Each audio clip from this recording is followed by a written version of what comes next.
What happens when a millionaire CEO sees the family she abandoned 5 years ago? The answer will break your heart and change everything you think you know about love, sacrifice, and second chances. Stay with me until the end of this incredible journey, and please comment which city you're watching from, so I can see how far this story has traveled across the world. The rain hammered against the bulletproof windows of the black Mercedes as it crawled through Manhattan's evening traffic. Isabella Hayes sat in the leather back seat, her manicured fingers dancing across her phone screen, approving million-dollar deals with the same casual indifference most people reserved for choosing what to have for lunch. At 34, she commanded a tech empire worth $8 billion. Her name whispered in boardrooms from Silicon Valley to Singapore, with equal parts reverence and fear. "Mrs. Hayes, we're going to be about 15 minutes late to the Goldman meeting," her driver Marcus called back through the partition. "Tell them to wait," Isabella replied without looking up from her screen. "They need us more than we need them." It was Tuesday, October 15th, and Isabella's world operated with the precision of Swiss clockwork. Every minute was scheduled, every interaction calculated, every decision filtered through the cold mathematics of profit and loss. She had built Nexus Technologies from a cramped studio apartment into a global powerhouse, and she had done it by never allowing sentiment to cloud her judgment. The traffic crawled to a complete stop near Central Park, and Isabella finally glanced up from her phone, irritation flickering across her sharp features.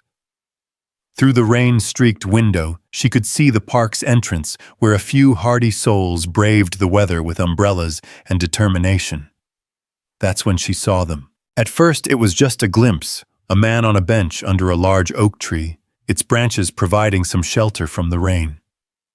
He was reading a book to two small figures huddled close to him on either side. Something about the scene made Isabella's chest tighten, with an emotion she couldn't immediately identify.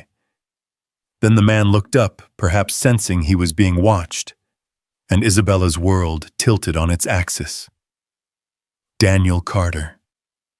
Even through 5 years and the distortion of rain on glass, she would have recognized that face anywhere. The gentle brown eyes that had once looked at her with such love, the stubble that was now touched with premature gray, the mouth that had whispered promises in the dark that she had believed would last forever. But it was the two little girls pressed against his sides that made Isabella's phone slip from her nerveless fingers. Lily and Grace, her daughters, the children she had walked away from when they were barely 2 years old. "Oh my God," she whispered, her hand pressed against the window, as if she could reach through the glass and time itself to touch them. The girls were 7 now, no longer the toddlers with chubby cheeks and uncertain steps that haunted her dreams. Lily, the older twin by 6 minutes, had Isabella's dark hair falling in waves past her shoulders. Grace had inherited Daniel's lighter brown locks curled and wild from the humidity. They were both animated, pointing at pictures in the book, their mouths moving in excited chatter that Isabella couldn't hear but could feel in her bones. They looked happy. They looked loved. They looked like they had never needed her at all. The realization hit her like a physical blow, stealing her breath and making her vision blur.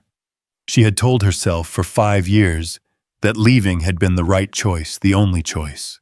She had been 29, drowning in postpartum depression, terrified by the weight of responsibility that motherhood had dropped on her shoulders like a crushing boulder.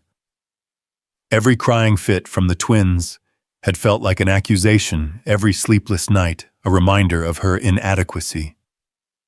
Daniel had tried to help, of course. Sweet, patient Daniel, who taught 3rd grade and believed that love could solve anything. But Isabella had felt like she was disappearing, her ambitious dreams suffocating under the weight of diapers and feeding schedules and the relentless, terrifying need of 2 tiny humans who depended on her for everything. So she had done what she did best. She had run. "I need some air," she had told Daniel one gray February morning when the twins were crying, and she felt like she might scream if she stayed in that apartment one more second. "Just for an hour, I'll be back." But she hadn't come back. Not that day, not the next week, not ever. She had sent money, of course. Generous amounts transferred to Daniel's account every month without fail. Legal documents that ensured the girls would never want for anything material. But she had never called, never written, never even driven past their building on the rare occasions when business brought her to their old neighborhood. Now, watching them through the rain, Isabella felt the full weight of those 5 lost years crushing down on her chest. She had missed their first days of school, their first lost teeth, their first skinned knees and childhood fears and bedtime stories. She had missed everything that mattered while building an empire that suddenly felt as hollow as her chest. "Mrs. Hayes," Marcus's voice seemed to come from very far away. "Are you all right?" Isabella couldn't answer. She couldn't look away from the window, couldn't stop memorizing every detail of the scene before her. Grace was laughing at something in the book, her head thrown back in pure joy, and the sound carried across the park even though Isabella couldn't hear it. Daniel was smiling too, that soft, patient smile that had made Isabella fall in love with him in the first place. The traffic began to move, and panic flooded Isabella's system. "Stop the car," she said, her voice barely above a whisper. "Ma'am, stop the car." The words exploded from her with such force that Marcus immediately pulled over, earning angry honks from the vehicles behind them. Isabella's hand was on the door handle before she realized what she was doing. For one wild moment, she imagined herself running across the wet grass, calling their names, falling to her knees, and begging for forgiveness that she didn't deserve. She imagined sweeping them both into her arms and promising never to leave again. But then what could she possibly say to explain 5 years of silence? How could she look into Daniel's eyes and tell him that she had chosen her career over their children? How could she explain to 2 7-year-old girls why their mother had simply vanished from their lives without a trace? Her hand fell away from the door handle as the weight of her choices settled over her like a shroud. "Mrs. Hayes." Marcus was looking at her in the rearview mirror, his weathered face creased with concern. "Should I drive?" Isabella said quietly. "Just drive." As the Mercedes pulled back into traffic, Isabella twisted in her seat to keep watching them until the last possible moment. Daniel was gathering up the book and their small backpacks, probably preparing to head home before the rain got worse. The girls were dancing around him, their energy infectious even from a distance. Then they were gone, swallowed by the trees and the rain, and the 5 years that Isabella could never get back. She sat in stunned silence for the rest of the drive to Goldman Sachs, her mind replaying every second of those precious few minutes. When Marcus opened her door at the towering building, Isabella realized she couldn't remember anything about the ride except for the image burned into her retinas, her family whole and happy without her. The Goldman meeting passed in a blur. Isabella signed the contracts and shook the appropriate hands, her body operating on autopilot, while her mind remained trapped on that park bench. She was vaguely aware of the executives praising her vision, her business acumen, her ability to turn every venture into gold. But their words felt meaningless, echoing in a space inside her chest that had suddenly become vast and empty. It wasn't until she was back in her penthouse apartment overlooking Central Park that the full reality of what she had seen began to sink in. She stood at her floor-to-ceiling windows, looking down at the park where her daughters had been just hours before, and felt something crack open inside her chest. The apartment was a testament to her success, 15,000 square feet of marble and steel and artwork that cost more than most people made in a lifetime. But standing there in the gathering darkness, Isabella had never felt so alone. She pulled out her phone with trembling fingers and did something she hadn't done in 5 years. She searched for Daniel Carter. The results made her stomach clench. His Facebook profile was mostly private, but she could see enough to piece together fragments of the life he had built without her. There were photos of the girls at school events, at birthday parties, at the zoo. Daniel looked older, thinner than she remembered, but he was smiling in every picture. There was no mention of another woman, no wedding ring visible in any of the photos. He was raising their daughters alone, just as she had left him to do. Isabella's thumb hovered over his name, the urge to click overwhelming. But what would she say? How could she bridge 5 years of silence with a Facebook message? Instead, she found herself dialing a number she had memorized but never used. "Blackstone Investigations," a gruff voice answered. "This is Isabella Hayes. I need you to find someone for me." "Of course, Mrs. Hayes. Name? Daniel Carter. He lives in Brooklyn with 2 7-year-old girls. I need to know everything." There was a pause. Everything meaning employment, finances, medical records, daily routines. "How deep do you want us to go?" Isabella closed her eyes, hating herself for what she was about to ask. "Everything. I need to know how they are, what they need, if they're okay. We'll have a preliminary report within 48 hours. Isabella hung up and sank onto her Italian leather sofa, her head in her hands. Outside, the city glittered like a circuit board, millions of lights representing millions of lives, millions of choices that couldn't be undone. She had built her empire by being decisive, by never looking back, by cutting away anything that threatened her focus. But sitting in her perfect apartment surrounded by the fruits of her ambition, Isabella finally understood the true cost of her success. She had traded her family for everything she thought she wanted. And now, seeing them happy without her, she realized that everything meant nothing at all. The next 48 hours passed in a haze of meetings and conference calls that Isabella navigated on pure muscle memory. She closed a deal with a Japanese tech firm worth $200 million and felt nothing. She fired 3 executives who had been skimming from the company pension fund and felt nothing. She appeared on the cover of Forbes as one of America's most powerful women and felt nothing.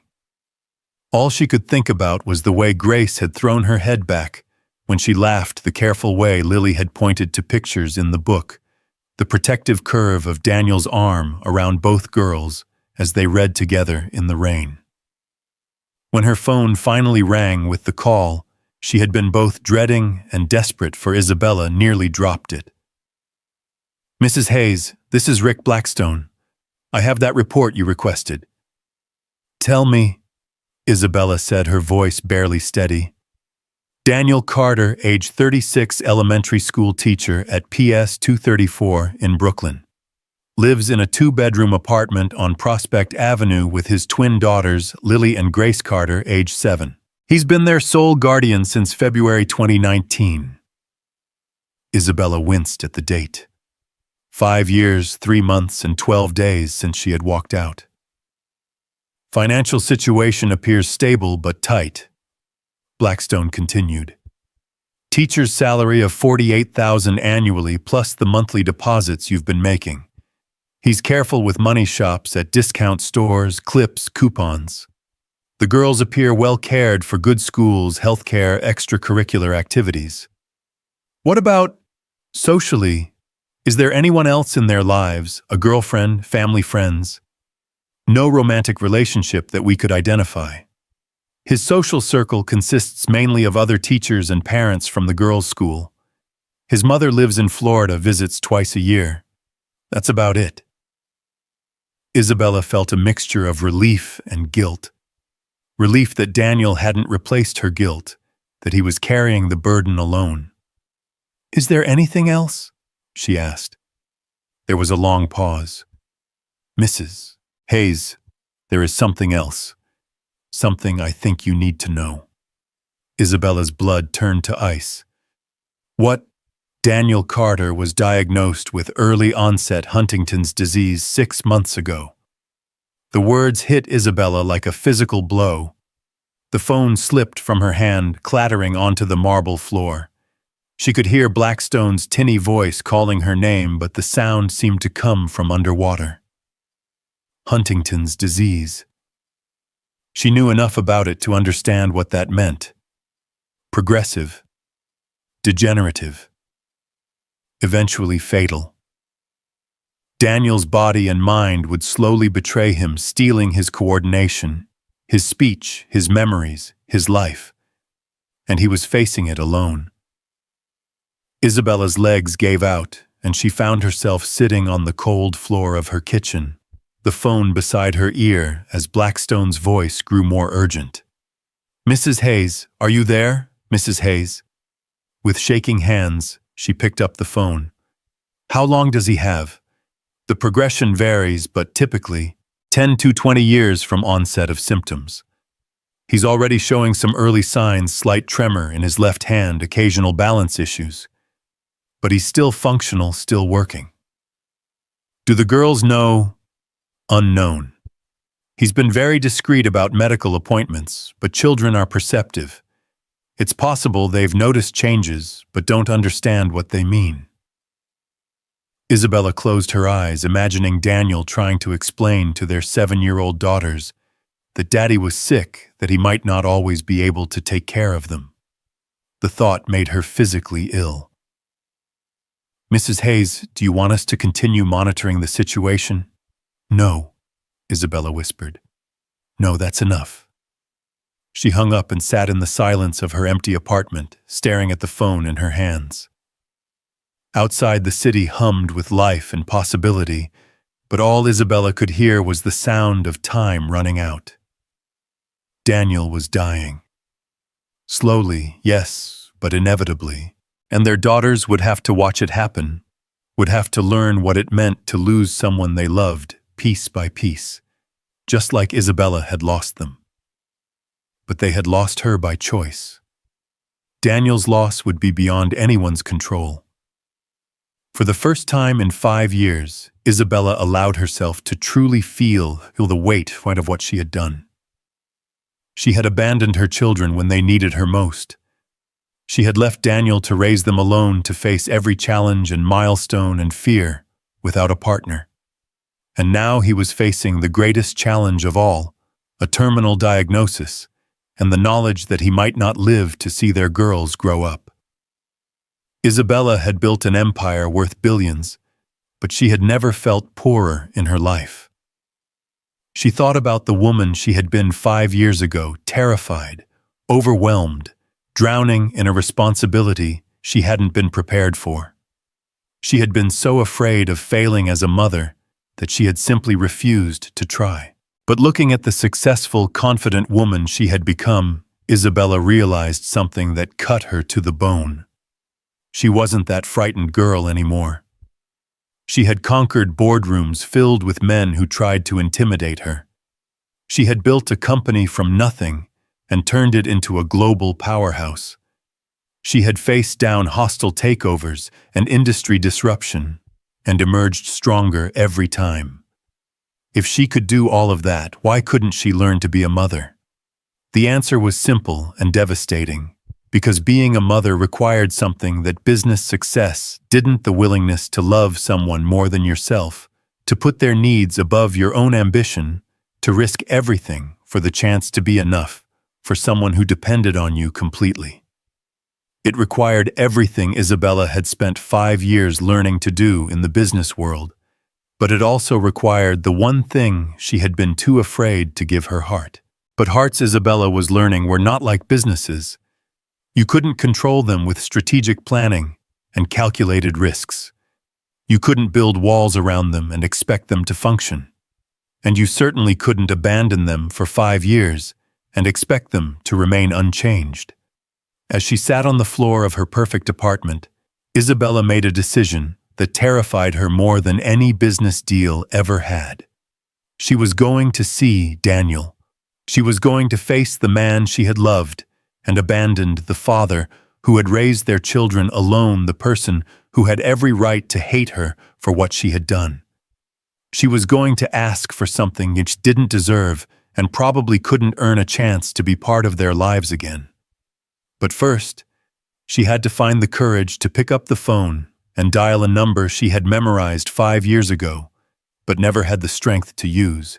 Isabella's hands shook as she scrolled through her contacts to the entry she had never deleted: Daniel Carter. Home. For 5 years, that number had sat in her phone like a secret, a possibility she had never been brave enough to explore. Now, with the knowledge of his diagnosis burning in her chest, she realized that time was a luxury they no longer had. She pressed call before she could lose her nerve. The phone rang once, twice. On the third ring, a familiar voice answered, and Isabella's world stopped spinning. Hello. It was Daniel, and he sounded exactly the same as she remembered: warm, patient, with just a hint of wariness that suggested he didn't recognize the number. Isabella opened her mouth to speak, but no sound came out. How did you begin a conversation that was 5 years overdue? How did you explain the unexplainable? Hello, Daniel said again, and this time Isabella caught something else in his voice, a slight tremor that made her chest tight with anguish. Daniel, she finally managed, his name falling from her lips like a prayer. It's Isabella. The silence that followed was so complete that Isabella wondered if the call had dropped. Then she heard the sharp intake of breath, the sound of something being set down heavily, the soft curse that Daniel probably didn't realize he had spoken aloud. Isabella. Her name in his voice was like a knife to the heart, full of pain and disbelief, and something that might have been hope but was probably just shock. Jesus, I can't. Why are you calling? I saw you. Isabella said, the words tumbling out before she could stop them. Yesterday in Central Park. You were with the girls reading under the tree and You saw us. Daniel's voice was flat now, carefully controlled. And what, you decided to check in? See how your investment was doing. The bitterness in his tone made Isabella flinch, but she pressed on. I know I have no right to call. I know I have no right to ask anything of you. But Daniel, I need to see you. I need to explain. Explain. The word exploded from him with such force that Isabella pulled the phone away from her ear. Explain what, Isabella? How you walked out on us, how you left me alone with 2 babies and never looked back. How you've been sending money like that somehow makes up for 5 years of silence. Isabella was crying now, tears streaming down her face as she pressed her back against the cold kitchen cabinets. I know I hurt you. I know I failed them, failed you, failed everything that mattered. But Daniel, I'm different now. I've changed and I want. You want, Daniel said, and his voice was deadly quiet. This is about what you want. Of course it is. It's always been about what you want, hasn't it, Isabella? No, Isabella said desperately. This is about them, about Lily and Grace and the fact that they deserve to know their mother. This is about you facing what you're facing alone when you don't have to.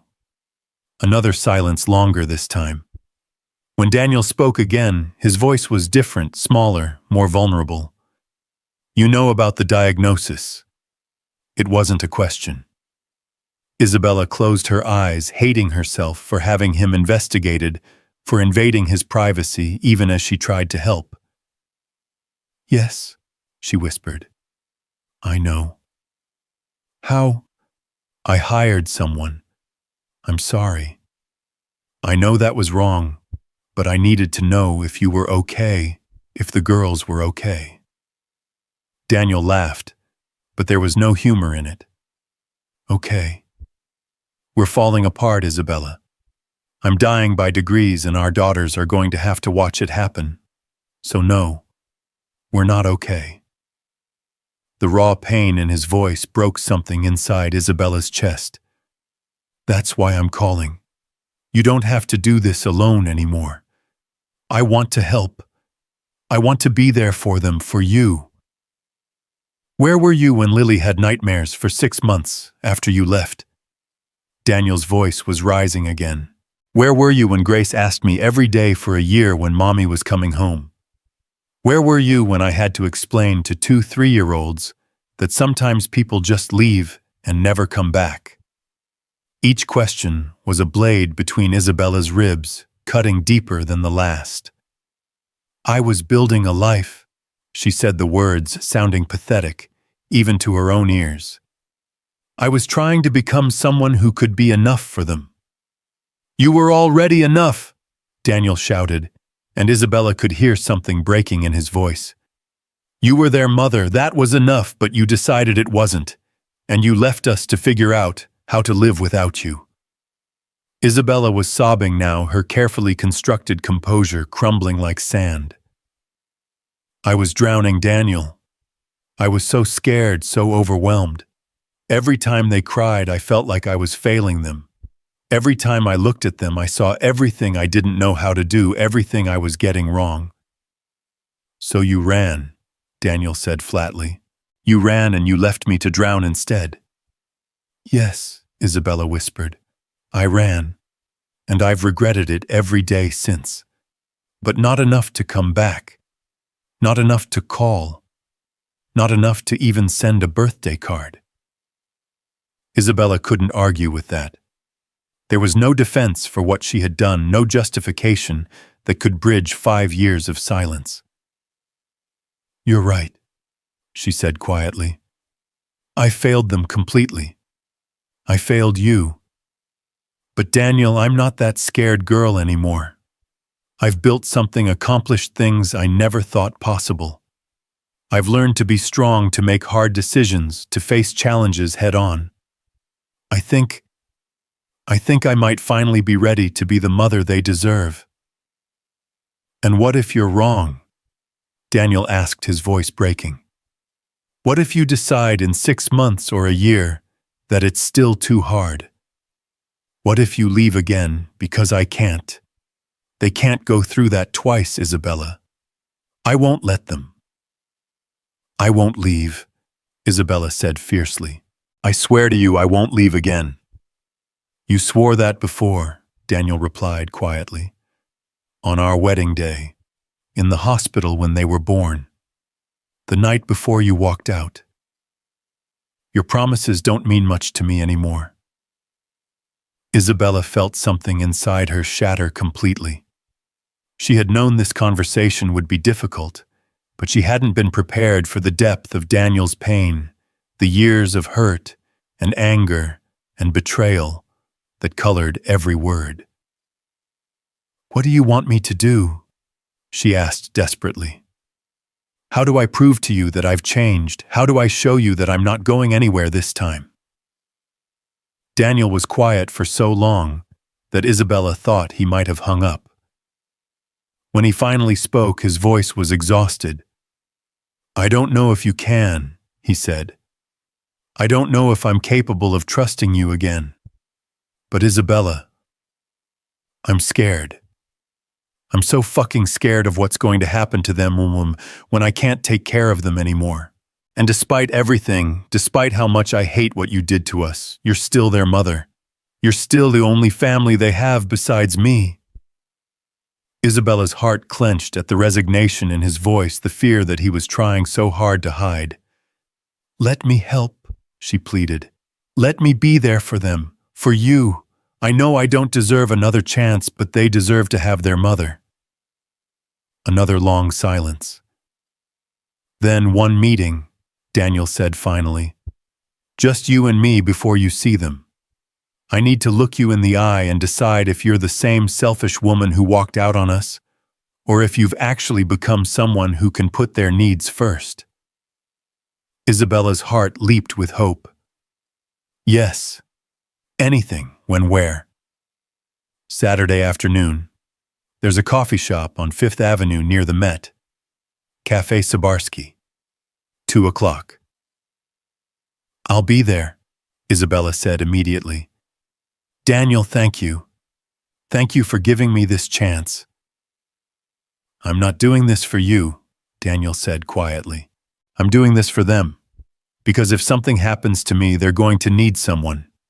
And despite everything, you're still their mother. The line went dead, and Isabella found herself staring at her phone, her heart pounding so hard she could hear it in her ears. In 3 days, she would see Daniel again. She would look into the eyes of the man she had loved and betrayed and try to convince him that she had become someone worthy of their daughter's love. For the first time in 5 years, Isabella had something more important than a business deal riding on her performance. She had the chance to reclaim the family she had thrown away, to be the mother she had always been too afraid to become. But first, she had to prove to Daniel and to herself that this time she wouldn't run. The 3 days between the phone call and their meeting crawled by with agonizing slowness. Isabella found herself unable to concentrate on anything, her mind constantly drifting to the conversation ahead and all the ways it could go wrong. She canceled 2 major meetings, something she had never done in her professional life, and spent hours staring out her office window at the city below, wondering what Daniel and the girls were doing at that very moment. On Friday night, she stood in her walk-in closet for nearly an hour trying to decide what to wear to meet the man whose life she had destroyed. Everything seemed wrong, too corporate, too casual, too much like she was trying to impress him, or too little like she cared. Finally, she settled on dark jeans and a simple navy sweater clothes that felt like the woman she had been before ambition consumed her soul. Saturday morning arrived gray and drizzly, matching Isabella's mood perfectly. She woke before dawn, her stomach churning with anxiety, and spent the early hours pacing her apartment like a caged animal. She tried to eat breakfast, but managed only a few sips of coffee before her nervous stomach rebelled. By noon, she was dressed and ready, though their meeting wasn't until 2. She arrived at Cafe Sabarsky 45 minutes early, choosing a corner table where she could see the entrance. The Austrian coffeehouse was elegant and warm, filled with the scent of pastries and the gentle murmur of weekend conversations. Isabella ordered a coffee she couldn't drink and watched every person who walked through the door, her heart jumping each time she thought she recognized Daniel's silhouette. At exactly 2 o'clock, he appeared. 5 years had changed him in ways that made Isabella's chest ache. He was thinner than she remembered, his face more angular with lines around his eyes that spoke of sleepless nights and endless worry. His dark hair was shot through with silver now, and there was a careful way he moved as if he was already compensating for a body that might betray him. But it was still Daniel, still the man who had held her hand during their first dance, who had cried when the twins were born, who had whispered that he loved her even when she couldn't love herself. He spotted her immediately, their eyes meeting across the crowded cafe. For a moment, neither of them moved, frozen in a tableau of shared history and mutual pain. Then Daniel squared his shoulders and walked toward her table, his expression carefully neutral. "Isabella," he said, as he reached her, not sitting down immediately. "Daniel." She stood as well, unsure of the protocol for greeting the man whose heart you broke. "Thank you for coming." He nodded curtly and took the seat across from her, declining her offer to buy him coffee. Up close, Isabella could see the slight tremor in his left hand that the private investigator had mentioned, and she had to clench her fists to keep from reaching out to him. "You look good," Daniel said after a moment, his tone carefully neutral. "Success suits you." Isabella felt heat rise in her cheeks. "I look like I've spent 5 years running from the biggest mistake of my life." "Is that what this is about?" Daniel asked, leaning back in his chair. "Guilt? Some midlife crisis where you suddenly decide you want to play house again?" "No," Isabella said firmly. This is about the fact that I saw my daughters for the first time in 5 years, and I realized that no amount of money or success could fill the hole I carved out of my own heart when I left them. Daniel's jaw tightened. They're not your daughters anymore, Isabella. Biologically, yes, but you forfeited any claim to that title when you walked away. The words hit Isabella like a physical blow, but she forced herself not to flinch. You're right. I know you're right. But I want to earn it back. I want to be their mother if you'll let me try. And what happens when being a mother gets hard again? Daniel asked, his voice rising slightly. What happens when they have nightmares or get sick or need you at 3 a.m? What happens when your board of directors demands you choose between a business trip and a school play? Isabella met his gaze steadily. Then I choose them. Every time I choose them. Daniel laughed, but there was no humor in it. Easy words, Isabella. You said similar things before you left. I was different then, Isabella insisted. I was scared and overwhelmed and I didn't know who I was supposed to be. But I've spent 5 years learning how to be strong, how to make impossible decisions, how to fight for what matters. And what matters to you? Daniel asked quietly. They do. Lily and Grace. They matter more than anything I've ever built or accomplished. And you matter, Daniel. I know I have no right to care about you anymore, but I do. And I know you're facing something terrible, and I can't stand the thought of you going through it alone. Daniel's composure cracked slightly at her words. You don't get to care about me, he said, his voice rough with emotion. You don't get to waltz back into our lives and pretend you still have the right to worry about me. I know I don't have the right, Isabella said, tears starting to blur her vision. But I do anyway. I've cared about you every single day for 5 years. I've wondered if you were happy, if you were healthy, if you ever thought about me at all. I tried not to, Daniel admitted, his voice barely above a whisper. God help me, I tried so hard not to think about you. But every time they asked about their mother, every time they wondered why you left, I thought about you. Every milestone, every achievement, every moment when they needed you and you weren't there, I thought about you. Isabella was crying openly now, not caring who might see. I'm sorry, she whispered. I'm so sorry, Daniel.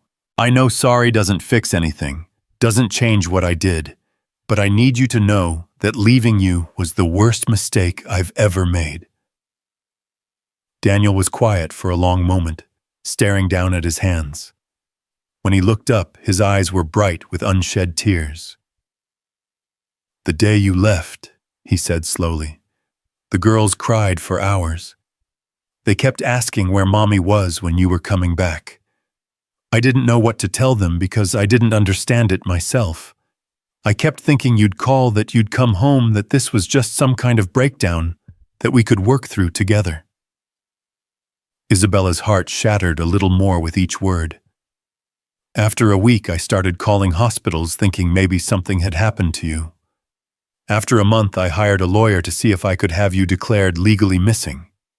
It wasn't until the money started showing up in our account that I realized you hadn't been hurt, or kidnapped, or killed. You had just chosen to leave us. Daniel. Let me finish, he said firmly. I need you to understand what those first months were like. Lily stopped eating for 2 weeks. She would just sit at the kitchen table and cry until she made herself sick. Grace started having accidents again, wetting the bed every night, clinging to me so tightly I couldn't leave the room without her having a panic attack. Isabella covered her face with her hands, unable to bear the images his words created. I was teaching full-time and trying to be both parents, and I was drowning just as much as you said you were. But I didn't have the luxury of running away. I had to figure out how to hold them together when I was falling apart myself. How did you do it? Isabella asked through her tears. Daniel smiled sadly. One day at a time. One diaper change, one bedtime story, one scraped knee at a time. And slowly, very slowly, we learned how to be a family without you. They stopped asking when you were coming home. They stopped crying for their mommy. They started calling me both daddy and mama because I was all they had. The words were like knives in Isabella's chest, each one a reminder of what she had given up, what she had forced Daniel to become. They're amazing girls. Daniel continued, his voice softening. Lily is brilliant. She reads at a 5th grade level and loves astronomy. She wants to be an astronaut when she grows up. Grace is an artist, always drawing and painting, seeing beauty in everything around her. They're kind and funny and resilient, and they've never known a day when they weren't loved completely. Because of you, Isabella said quietly. Because they deserved it, Daniel replied. Because that's what you do for your children. You love them even when it's hard, even when you're exhausted, even when you don't know what you're doing. You show up. Isabella nodded, understanding the weight of his words, the accusation embedded in them. I know I failed them, she said. I know I failed you, but I'm asking for a chance to show up now. Not to replace what you've built, not to disrupt their lives, but to add to it. To be part of their story instead of just a painful chapter they've moved past. Daniel studied her face for a long moment, searching for something Isabella couldn't name. Why now? He asked finally. Why after 5 years of silence are you suddenly ready to be a mother? Isabella took a shaky breath. Because I saw them laughing with you in the park, and I realized that every success I've achieved means nothing if I can't share it with the people I love most. Because I know you're sick, and the thought of them losing you the way they lost me is unbearable. Because I'm finally strong enough to put their needs before my own fear. And if I say no, Daniel asked, if I decide that the risk of you leaving again isn't worth the potential benefit of having you in their lives, Isabella felt her heart stop. She hadn't considered that possibility, hadn't allowed herself to think that Daniel might simply refuse to let her back into their lives. Then I'll respect your decision, she said quietly. But I'll also fight for them in every legal way I can. Not to take them from you, never that, but to be part of their lives. They're my daughters too, Daniel, no matter what I've done, and I think they deserve the chance to know their mother. Daniel's expression hardened slightly. You'd take me to court. Only if you force me to, Isabella said. I'd rather work with you, be part of the family you've built instead of trying to tear it apart. But if you won't let me try to earn their love, then yes, I'll fight for the right to try. They stared at each other across the small table, years of hurt and anger and love crackling between them like electricity. Isabella could see Daniel weighing her words, calculating the risks and benefits of letting her back into their carefully constructed world. If I agree to this, Daniel said slowly, there have to be rules, boundaries. I won't have you disrupting their lives on a whim. Isabella's heart leaped with hope. Anything, whatever you think is best for them. First, you don't tell them who you are right away. They know they have a mother who went away, but they've built their lives around the idea that it's just the 3 of us. I won't have you showing up and destroying their sense of security. Isabella nodded quickly. Of course. However you want to handle it. Second, you prove yourself before you ask for anything from them. You show up consistently, you put their needs first. You demonstrate that you're committed to being in their lives for the long term. No sudden disappearances, no canceled plans because work comes up. I understand. Third, Daniel's voice became harder, more protective. The first time you hurt them, the first time you let them down or make them feel abandoned, you're gone. permanently. I won't give you a second chance to break their hearts." Isabella felt the weight of his ultimatum settle on her shoulders. One mistake, one moment of weakness, and she would lose them forever. It should have terrified her, but instead she felt oddly calm. She had spent 5 years learning how to meet impossible challenges, how to succeed when failure wasn't an option. This was just another test, the most important one of her life. "I won't let them down," she said firmly. "I won't let you down." Daniel searched her face again, looking for signs of the woman who had walked away 5 years ago. Whatever he saw there must have satisfied him, because he nodded slowly. "We start small," he said. "A few hours on Saturday afternoons. You can be a friend of mine, someone who wants to spend time with them. If that goes well, if they're comfortable with you, we'll figure out the next step." Isabella wanted to protest, wanted to demand immediate recognition as their mother, but she bit back the words. This wasn't about what she wanted. It was about what was best for Lily and Grace. "When can I see them?" she asked. "Next Saturday. There's a children's museum in Brooklyn that they love. We can meet there, spend a couple hours together. See how it goes." Isabella nodded, her hands shaking slightly as she reached for her purse. "Daniel, I want you to know that I don't expect anything from you. I know I hurt you in ways that can probably never be healed, but I hope that maybe in time we can find a way to be friends again.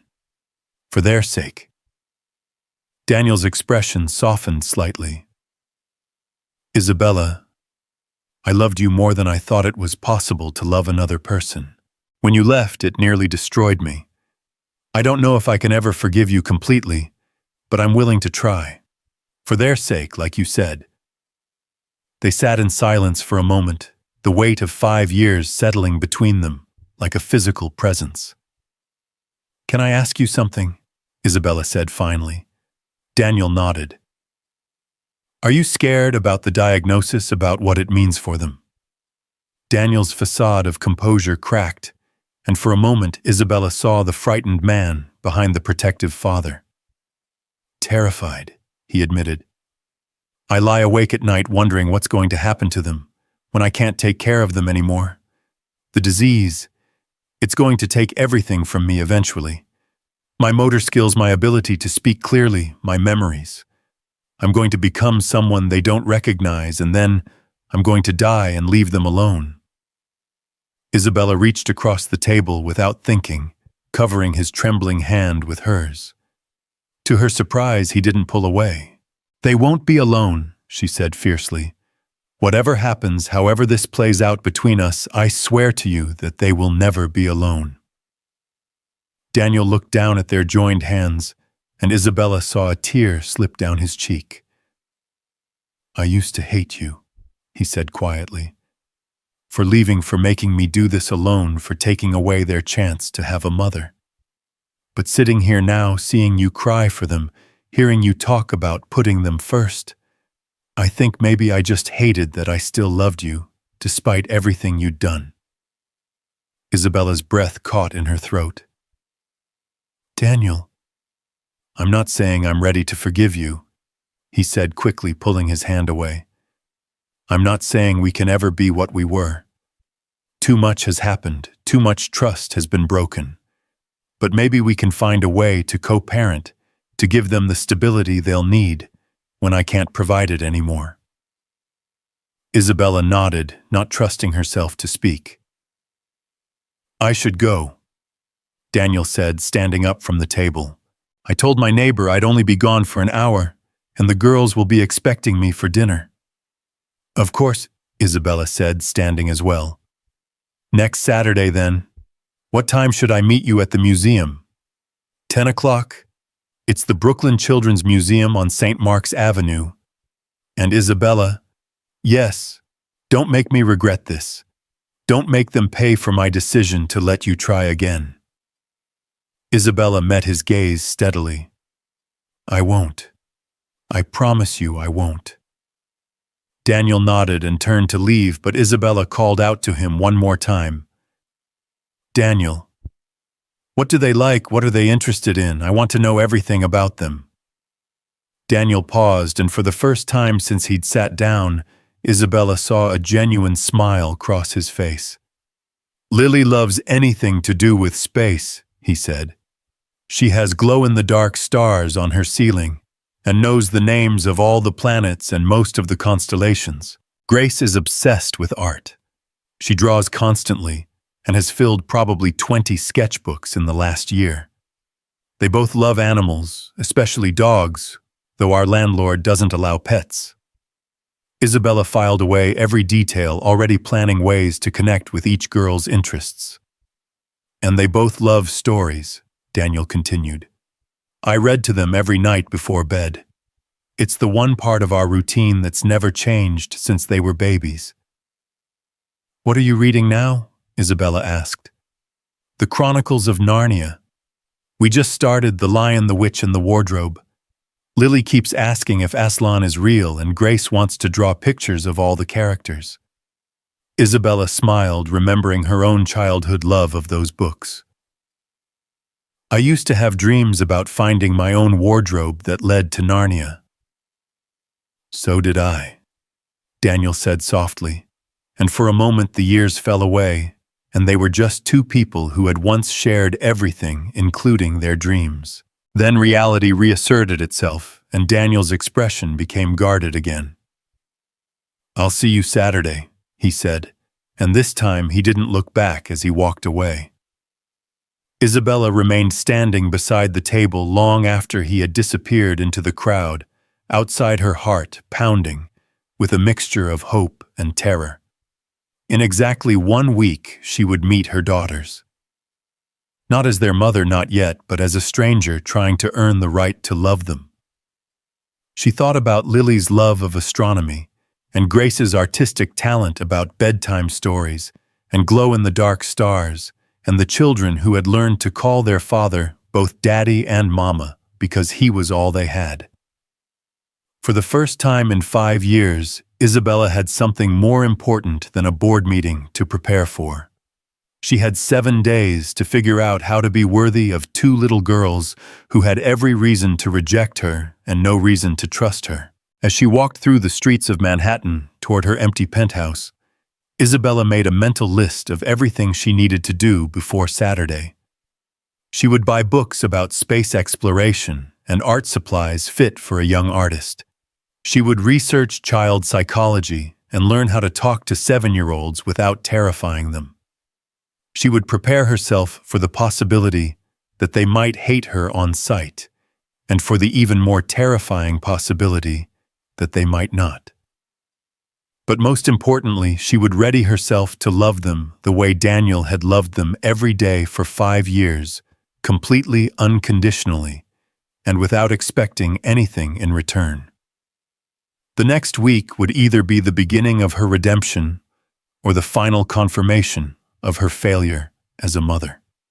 Either way, Isabella was determined to face it with the same courage and determination that had built her empire. After all, everything she had ever accomplished had been practice for this moment, the chance to fight for the love of her children and earn her place in the family she had abandoned. The rain had started again by the time Isabella reached her building, but she barely noticed it. Her mind was already at the Brooklyn Children's Museum, imagining the moment when she would see Lily and Grace up close, when she would hear their voices, and maybe, if she was very lucky, make them smile. 1 week. 7 days to prepare for the most important meeting of her life. Isabella had conquered boardrooms filled with hostile executives, built a company worth billions, and earned a reputation as one of the most formidable businesswomen in America. But none of that had prepared her for the challenge of winning the hearts of 2 7-year-old girls who had learned to live without their mother. As the elevator carried her up to her penthouse, Isabella closed her eyes and tried to imagine what it would feel like to hear her daughters call her mom again. It was a sound she hadn't heard in over 5 years, a title she had forfeited when she walked away from the hardest job she'd ever been asked to do. Now finally, she had the chance to earn it back. The week that followed crawled by with excruciating slowness each day, stretching endlessly, as Isabella prepared for the most important meeting of her life. She had faced down Fortune 500 CEOs and negotiated billion-dollar deals without breaking a sweat, but the thought of spending 2 hours with her own daughters left her paralyzed with anxiety. She spent Monday researching everything she could about 7-year-old development, reading articles about child psychology until her eyes burned. Tuesday was devoted to shopping, not her usual efficient power shopping for designer suits, but wandering through toy stores and bookshops like a lost tourist in a foreign country. She bought a telescope for Lily, then second-guessed herself and exchanged it for a book about constellations, then exchanged that for a model of the solar system that glowed in the dark. For Grace, she selected an expensive set of art supplies, complete with professional-grade colored pencils and watercolor paints. Then she worried that it was too much, too presumptuous, and bought a simple sketchbook instead. By Thursday, her penthouse looked like a toy store had exploded, filled with carefully chosen and subsequently abandoned gifts that all seemed inadequate for the enormity of what she was trying to accomplish. Friday night found Isabella standing in front of her bathroom mirror at 3 a.m, practicing conversations with 2 children she had never really known. "Hi, girls. I'm Isabella. I'm a friend of your daddy's." The words sounded stilted and artificial even to her own ears. She tried again. "Hey there. Your dad told me so much about you both." Better but still wrong somehow. She had commanded respect in boardrooms across 3 continents, but she had no idea how to talk to a 7-year-old about her love of astronomy or her artistic dreams. The realization that she knew more about the quarterly earnings reports of companies she'd never worked for than she did about her own children's favorite colors left her feeling hollow and inadequate. Saturday morning arrived gray and humid, the kind of oppressive August day that made the city feel like a pressure cooker. Isabella had been awake since 5, changing outfits 3 times before settling on dark jeans and a soft green blouse that Daniel had once said brought out her eyes. She told herself she wasn't dressing for him, but the lie felt thin even as she applied the same lipstick she'd worn on their first date 12 years ago. The subway ride to Brooklyn was a nightmare of anxiety and second-guessing. Isabella, who owned 3 cars and employed a full-time driver, had chosen public transportation because she wanted to arrive the same way Daniel and the girls would. It was a small gesture, but everything felt significant now. Every choice weighted with the possibility of getting it right or catastrophically wrong. She emerged from the subway at Eastern Parkway 20 minutes early and walked the remaining blocks to the Brooklyn Children's Museum, her palms sweating despite the morning chill. The museum was housed in a converted building that looked warm and welcoming, nothing like the sterile corporate environments where Isabella spent most of her time. She stood across the street for 10 minutes, watching families stream in and out of the entrance, mothers holding hands with excited children, fathers carrying sleepy toddlers, siblings racing ahead while parents called out warnings to be careful.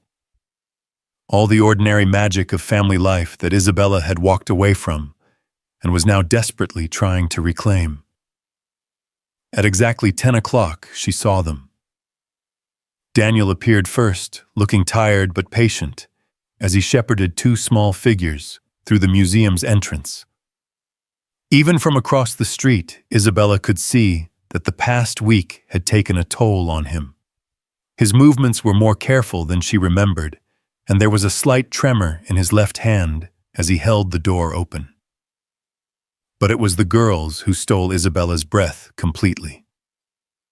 Lily had grown tall for her age, all legs and elbows, with Isabella's dark hair pulled back in a practical ponytail. She wore jeans and a NASA t-shirt, and she was talking animatedly to Daniel about something that required elaborate hand gestures. Grace was smaller, more delicate, with Daniel's lighter brown hair escaping from 2 braids and a paint-stained smock over her dress. She carried a worn sketchbook clutched against her chest like a shield. They were beautiful. More than beautiful, they were real and alive, and hers these two small people she had carried and birthed, and then abandoned before they were old enough to understand why. Isabella's legs felt unsteady as she crossed the street and approached the museum entrance. Through the glass doors, she could see Daniel checking their membership cards, while the girls bounced with anticipation beside him. This was it, the moment she had been dreading and longing for in equal measure. She pushed open the door, and Daniel looked up immediately, as if he had been watching for her. Their eyes met for a brief moment, and she saw her own anxiety reflected in his face. Then he turned to the girls with forced casualness. "Hey girls, remember I told you we might see my friend Isabella today? Well, there she is." Two pairs of eyes turned toward Isabella, and the world seemed to stop spinning. Lily's gaze was direct and assessing, with an intelligence that reminded Isabella painfully of herself at that age. Grace seemed shyer, half hiding behind Daniel, while peeking out with curious brown eyes. "Hi." Isabella managed her voice barely above a whisper. Up close, the resemblance was unmistakable. Lily had Isabella's stubborn chin, and Grace had her delicate hands. These were her children, her babies who had grown into real people while she was building an empire out of ambition and regret. "Hi," Lily said politely, while Grace remained silent behind Daniel's legs. Daniel cleared his throat. "Isabella, I'd like you to meet Lily and Grace. Girls, this is Ms. Hayes. She works in the city, and she wanted to spend some time with us today." Isabella knelt down to bring herself closer to their eye level, a gesture that felt both natural and terrifying. "It's so nice to meet you both. Your dad has told me wonderful things about you." "Are you really rich?" Lily asked bluntly, making Daniel wince with embarrassment. "Lily," he warned gently, but Isabella laughed, surprised by the directness of the question. "I suppose I am. Does that matter?" Lily considered this seriously. "Not really. I was just curious because Daddy said you work with money and big companies. Do you like your job?"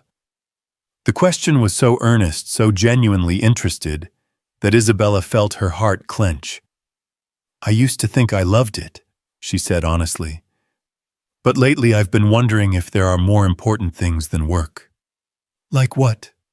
Grace asked softly, speaking for the first time. Her voice was small and sweet with just a hint of Daniel's gentle cadence. Isabella looked at both girls, then up at Daniel, who was watching the interaction with careful attention. "Like spending time with people you care about. Like learning new things and going on adventures. Like making art or studying the stars." Grace's eyes widened with interest. "You know about art." "A little," Isabella said. "I used to love to draw when I was your age. I wasn't very good at it, but I loved the way it felt to create something that wasn't there before." "I can show you my sketchbook if you want," Grace offered shyly, clutching it tighter against her chest. "I would love that," Isabella said, and meant it completely. Daniel stepped forward clearly, ready to move things along before the moment became too intense. "Should we head inside? I thought we could start with the space exhibit, since Lily's been talking about it all week." They made their way through the museum's colorful corridors, the girls chattering about their favorite exhibits, while Isabella tried to absorb every detail. Lily walked slightly ahead, pointing out different displays and explaining them with the confidence of someone who had been here many times before. Grace stayed closer to Daniel, but kept glancing back at Isabella with growing curiosity.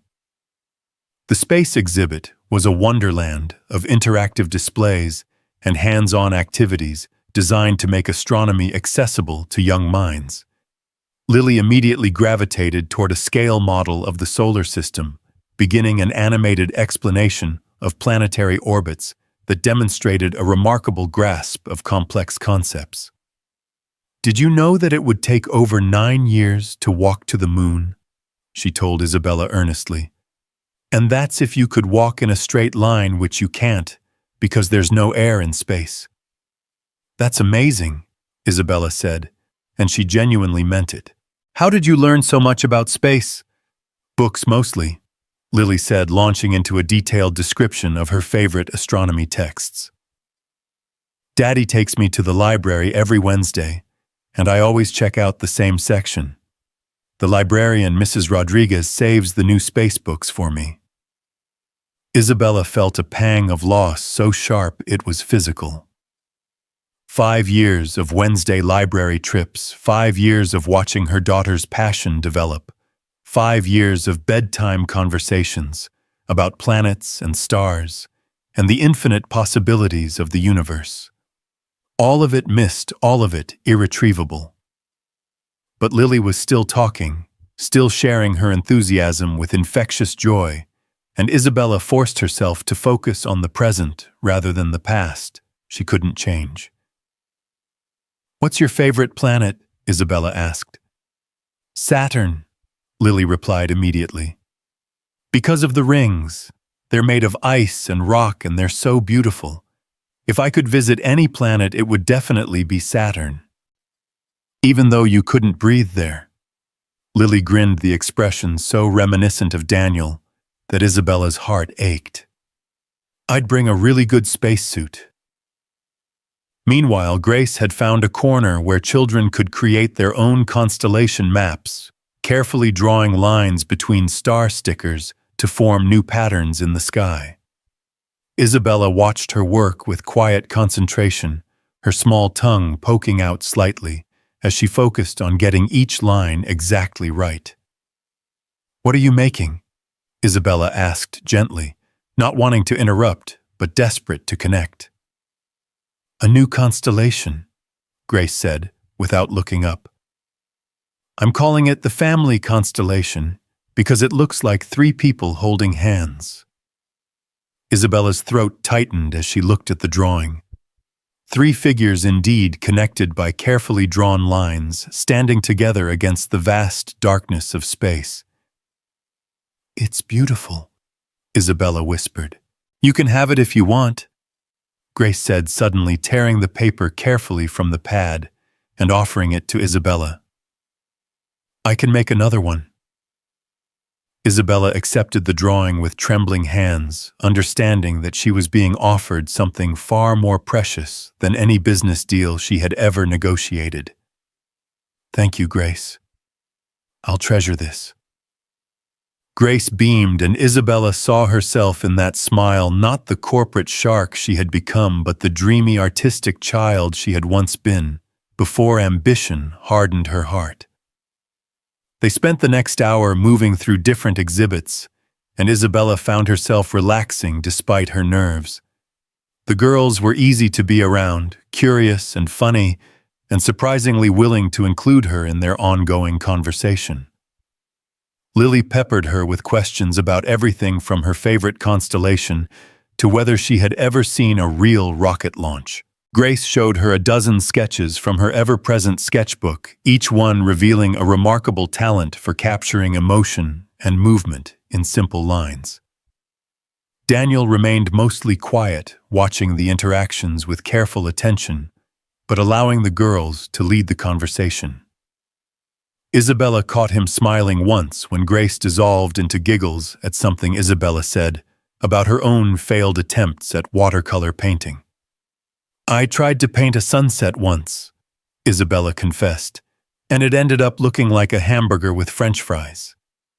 Grace laughed so hard she snorted, which made Lily start laughing too, and suddenly Isabella found herself surrounded by the most beautiful sound in the world, her daughter's laughter. When they reached the museum's art studio, Grace practically vibrated with excitement. The space was set up for a drop-in workshop on printmaking, and Grace immediately began explaining the process to Isabella with the confidence of someone who had tried every art technique available. "You roll the ink on the plate like this," she demonstrated, and then you put the paper on top and run it through the press.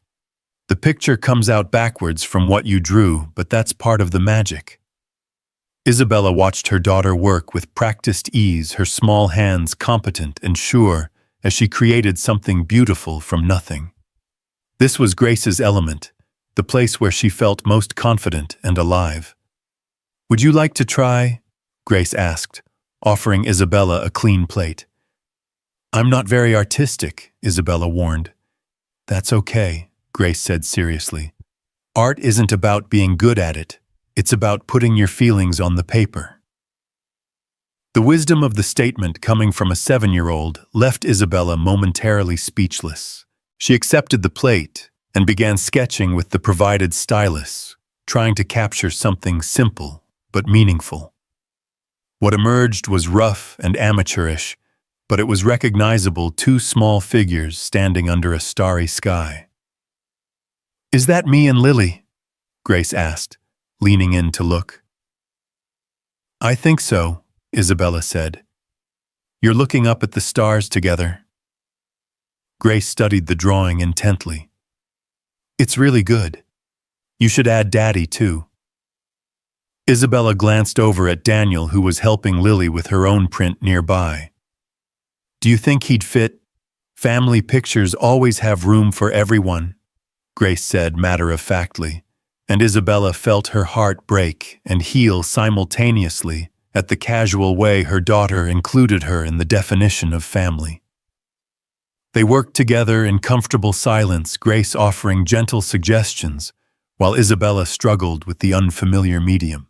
When they ran their papers through the press together, Isabella felt a surge of pride at the simple image that emerged, imperfect but heartfelt, a moment captured in ink and hope. "Can I keep this one?" Grace asked, looking at Isabella's print. "Of course," Isabella said, then hesitated. "But why would you want it? It's not very good." Grace looked at her with the solemn seriousness that seemed to come naturally to both twins. "Because you made it for me and Lily. That makes it special." Isabella had to excuse herself to the bathroom, where she cried for 5 minutes, while staring at her reflection in the harsh fluorescent light.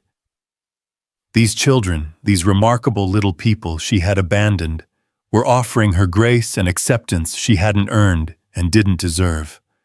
The weight of what she had given up, what she had put them through, felt crushing and liberating at the same time. When she returned, they were in the museum's cafe sharing a large pretzel and debating the relative merits of different dinosaur species. Isabella slid into the booth beside Grace, who immediately scooted closer to show her a new sketch she had started. "It's you," Grace said shyly. "I draw people I like." The sketch was simple but recognizable: a woman with long dark hair and kind eyes, smiling. Isabella looked nothing like that in real life, she knew. The corporate shark who terrorized boardrooms bore little resemblance to the gentle figure in Grace's drawing. But maybe this was who she could become, who she wanted to be for these children. "Thank you," Isabella said softly. "I love it." Lily had been relatively quiet during the art activities, but now she leaned forward with renewed energy.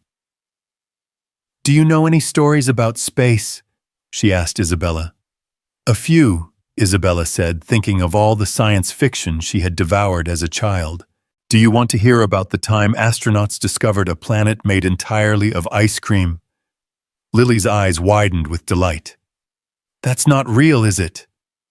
"Maybe not," Isabella said with exaggerated seriousness. "But can you imagine if it was? What flavor do you think the oceans would be?" "Strawberry," Grace said immediately. "Cookies and cream," Lily countered. "And the mountains. Rocky Road," they said in unison, dissolving into giggles at the perfect appropriateness of the flavor. Isabella found herself spinning an elaborate tale about the ice cream planet, complete with rivers of hot fudge and forests of candy canes. The girls hung on every word, adding their own details and suggestions, building the fantasy world together. Daniel watched from across the table, and Isabella caught something that might have been approval in his expression. When it was time to leave, Isabella felt a familiar panic rising in her chest. She wasn't ready for this to end, wasn't ready to return to her empty penthouse and wait another week for the chance to see them again. "This was really fun," Lily said politely as they gathered their things. "Will we see you again?" Isabella looked at Daniel, not wanting to make promises she couldn't keep. "I hope so," she said carefully. "If your dad says it's okay." "Can she come to dinner sometime?" Grace asked Daniel directly. "I want to show her my other drawings." Daniel hesitated, and Isabella could see him weighing the request against his protective instincts. "We'll see," he said finally. "Maybe next weekend we can all do something together again." Outside the museum, they stood in an awkward cluster while other families dispersed around them. Isabella wanted to hug her daughters goodbye but didn't know if she had earned that right yet. Instead, she knelt down again and looked at each girl seriously. "Thank you for sharing your day with me," she said. "I had more fun than I've had in a very long time." "Me too," Grace said, then surprised everyone by stepping forward and wrapping her small arms around Isabella's neck in a quick, fierce hug. Isabella closed her eyes and breathed in the scent of her daughter's sunshine and art supplies and something indefinably sweet. When Grace pulled away, Isabella had to blink back tears. Lily was more reserved but offered a friendly handshake that made Isabella smile despite the formality. "It was nice meeting you, Ms. Hayes. I hope you come back next week." "So do I," Isabella said, meaning it with every fiber of her being. She watched them walk away down the street, Grace skipping slightly while she talked animatedly to Daniel about something Isabella couldn't hear. Lily walked more sedately, but kept looking back and waving until they turned the corner and disappeared. Isabella stood alone on the sidewalk for several minutes, clutching Grace's constellation drawing and trying to process what had just happened. For 3 hours, she had been part of their world. Not as their mother, not yet, but as someone they liked, someone they wanted to see again. It was more than she had dared to hope for, and less than she desperately wanted. But it was a beginning. The subway ride back to Manhattan passed in a blur of replayed conversations and mental snapshots. Grace's shy smile when she offered her drawing, Lily's animated explanation of planetary orbits, the sound of their laughter when she told them about the hamburger sunset, the casual way Grace had suggested adding Daniel to the family picture, as if there had never been any question that he belonged. Back in her penthouse, Isabella carefully pinned Grace's constellation drawing to her refrigerator, the first personal item that had graced the sterile surface in 5 years. She put Grace's sketch of her on her bedside table, where she could see it first thing in the morning and last thing at night. Then she sat on her couch and called the office to cancel all her meetings for the following week. Her assistant, a ruthlessly efficient woman named Patricia, who had never questioned Isabella's priorities before, sounded shocked. "All of them. But what about the Morrison acquisition and the Tokyo conference call? Reschedule everything," Isabella said firmly. "I have more important things to focus on right now." "More important than—" "Yes," Isabella said, cutting her off. "Much more important." After she hung up, Isabella found herself looking at her reflection in the black screen of her television. She looked the same as she had that morning, successful, polished, in control. But something fundamental had shifted inside her chest, some long-frozen part of her heart beginning to thaw. For the first time in 5 years, Isabella had something worth fighting for that couldn't be measured in quarterly earnings or stock prices. She had 2 daughters who might someday learn to love her, and a chance to be the mother she had been too scared to become. The phone rang, startling her from her thoughts. Daniel's name appeared on the screen, and Isabella's heart rate immediately spiked. "Hello?" It's me, Daniel said, his voice careful and neutral. I wanted to talk about today. Isabella's stomach dropped. Did I do something wrong? Were they uncomfortable? I can do better. I just need... Isabella, stop, Daniel said gently. You did fine. Better than fine, actually. They liked you. Isabella felt weak with relief. They did. Grace hasn't stopped talking about you since we got home. She wants to make you a proper portrait, apparently. And Lily asked if you really knew about space or if you were just being nice. What did you tell her? The truth, that you're very smart, and that when you care about something, you learn everything you can about it. Isabella felt the weight of that statement, the implication that Daniel believed she truly cared about their daughters. I do care, she said quietly, more than I knew how to care about anything 5 years ago. I can see that, Daniel said, which is why I'm calling. They want to see you again, and honestly, so do I. Not for me, he added quickly, but because I think it might be good for them to have another adult in their lives who they can trust. Isabella's heart began to race. What are you saying? I'm saying that maybe we can try having dinner together next Friday. Nothing fancy, just mac and cheese and whatever vegetables I can trick them into eating. You can see what our normal life is like and they can get used to having you around. Isabella closed her eyes, overwhelmed by the magnitude of what he was offering. Are you sure? No, Daniel said honestly. I'm not sure about anything anymore, but I'm willing to try if you are. Yes, Isabella said immediately. Yes, I want to try. Friday at 6 then. I'll text you the address, though I think you probably already know it. Isabella winced, remembering the private investigator's report. Daniel, about that. We'll talk about boundaries later, he said firmly. For now, let's just focus on them. After he hung up, Isabella sat in her empty apartment and tried to imagine what Friday would bring. Dinner with her daughters in the home Daniel had built for them, the apartment she had walked away from 5 years ago. She would see their bedrooms, their toys, the life they had constructed without her. It would be wonderful and heartbreaking in equal measure, but Isabella was ready for both. She had spent 5 years running from the most important job of her life. Now, finally, she was ready to come home. The week between Saturday's museum visit and Friday's dinner invitation stretched endlessly before Isabella, each day marked by an anticipation so intense it felt physical. She found herself checking her phone constantly, hoping for updates from Daniel, or perhaps a text with some small detail about the girls' week. None came, and Isabella had to remind herself that she was still earning her place in their lives, not yet entitled to the daily rhythms of their world. She spent the time trying to understand what normal family dinners looked like, a concept that felt as foreign to her as ancient hieroglyphics. Her own childhood had been a series of formal meals with her workaholic parents, conversations limited to academic achievements and future career prospects. As an adult, she ate most of her meals alone, or at business dinners where every word was calculated for maximum strategic impact. But mac and cheese with 7-year-olds, Isabella had no frame of reference for that.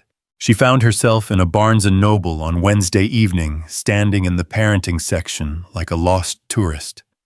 Books with titles like Talking to Your School-Age Child and Creating Meaningful Family Connections surrounded her, their cheerful covers mocking her complete lack of maternal instinct.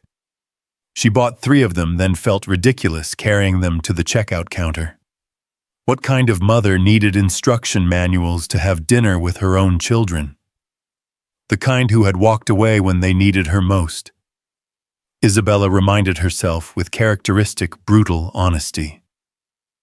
Thursday night found her standing in her kitchen, attempting to make mac and cheese from scratch. She had never cooked anything more complicated than coffee, relying on her housekeeper for meals when she bothered to eat at home at all. The results were predictably disastrous, a pot of orange glue that bore no resemblance to food. After her third failed attempt, Isabella gave up and ordered takeout from her usual restaurant, eating alone while staring at Grace's constellation, drawing on her refrigerator. Friday arrived gray and drizzling, the kind of weather that made Brooklyn feel like a different world from Manhattan's gleaming towers. Isabella had changed clothes 4 times before settling on dark jeans and a soft blue sweater clothes that felt like a costume for the role she was desperately trying to learn. She carried a small bag containing carefully chosen gifts, a book about female astronomers for Lily, and a set of watercolor pencils for Grace. Simple presents that she hoped struck the right balance between thoughtful and not overly presumptuous. The address Daniel had texted led her to a converted brownstone in Prospect Heights, its red brick facade weathered but welcoming. Isabella stood on the sidewalk for several minutes, gathering her courage while watching other residents come and go. Young families, mostly parents pushing strollers or walking dogs. People living the ordinary lives that Isabella had traded for boardroom victories and quarterly profits. Apartment 3B, Daniel had texted. 3rd floor, blue door. Isabella climbed the narrow staircase, her heart hammering against her ribs with each step. The building smelled like cooking food and old wood. Lived-in scents that spoke of home in ways her sterile penthouse never could. She could hear voices and laughter from behind various doors, families sharing their evening routines, without any awareness that their ordinary happiness was exactly what Isabella had been searching for without knowing it. She stood outside the blue door for a full minute before finding the courage to knock. The sound echoed in the narrow hallway, followed immediately by the thunder of small feet running toward the door. "I'll get it," Grace's voice called out, followed by Daniel's gentle correction. "Remember what we talked about. Let me answer the door." Isabella heard the sound of locks being turned, and then the door opened to reveal Daniel looking tired, but genuinely pleased to see her. Behind him, 2 small faces peered around his legs with barely contained excitement. "Isabella," Daniel said warmly. "Come in. We're just finishing up the cooking." The apartment was smaller than Isabella had expected, but filled with warmth and life in ways that her vast penthouse could never achieve. Children's artwork covered the refrigerator, and most of one wall a testament to Grace's prolific creativity. Lily's books were stacked on every available surface, and a telescope stood by the living room window, pointed toward the gray sky. The space was tidy, but lived in every corner, telling the story of a family that had built their happiness from love rather than money. "Ms. Hayes!" Grace ran forward and wrapped her arms around Isabella's waist in an enthusiastic hug that caught her completely off guard. Isabella had to blink back sudden tears at the casual affection, the way her daughter seemed to have decided that Isabella was someone worth trusting. "Hi, sweetheart." Isabella managed her voice thick with emotion. "I brought you something small." Grace's eyes lit up as Isabella handed her the watercolor pencils, while Lily accepted her book with the serious attention of someone who understood the weight of a good gift. Both girls thanked her politely, but Isabella could see the genuine pleasure in their faces. "Dinner's almost ready," Daniel said, leading her toward the small kitchen where something smelled absolutely wonderful. "I hope you like homemade mac and cheese. It's about the only thing I can make that they'll eat without complaint." Isabella laughed, remembering her own disastrous attempts. "I tried making it myself this week. Let's just say your culinary skills are safe from any competition from me." "Really?" Lily looked up from examining her new book. "You tried to cook for us?" The innocent question hit Isabella like a physical blow. The casual assumption that she might care enough to practice cooking for them. "I wanted to understand what you like," she said simply. "Daddy makes the best mac and cheese in the world," Grace declared with the absolute certainty of childhood. "He puts special cheese in it and little pieces of ham." "It's nothing fancy," Daniel said, but Isabella could see the quiet pride in his face. He had learned to be both father and mother to these children, mastering all the small skills that made a house feel like home. The kitchen was warm and filled with steam from the boiling pasta, and Isabella found herself assigned to simple tasks, setting the table, filling water glasses, carrying bowls to the small dining area. It was domestic in a way she had never experienced this choreography of family dinner preparation. Daniel moved around the small space with practiced efficiency, while the girls chattered about their day at school and asked Isabella questions about everything from her favorite color to whether she had ever seen a real movie star. "I went to a movie premiere once," Isabella told them as they gathered around the small table. "But I was so nervous that I spilled sauce on my dress before I met any actors." Grace giggled. "What kind of sauce?" "Tomato sauce. It looked like I'd been in a food fight." "Did you get in trouble?" Lily asked with concern. "Only with myself," Isabella said. "I learned that sometimes it's better to be authentically messy than perfectly fake." Daniel caught her eye across the table, and she saw something that might have been approval in his expression. They were small moments, these glimpses of understanding, but they felt precious to Isabella. The mac and cheese was indeed the best Isabella had ever tasted, rich and creamy with perfectly cooked pasta and small pieces of ham that the girls picked out with surgical precision. Isabella watched her daughters eat, memorizing the way Grace hummed quietly while she chewed, and how Lily organized her food into neat sections on her plate. "Tell us about your job," Lily said suddenly. "Daddy says you run a really big company." Isabella found herself explaining Nexus Technologies in 7-year-old terms, talking about how computers and phones work together to help people communicate across the world. The girls listened with genuine interest, asking questions that revealed their natural curiosity and intelligence.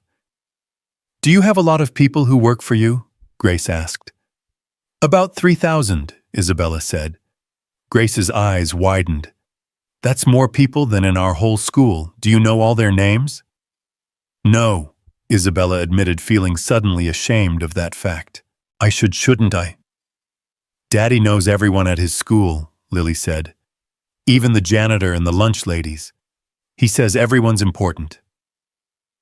Isabella looked at Daniel, seeing the man who had raised these thoughtful, generous children with values that her corporate world had never taught her.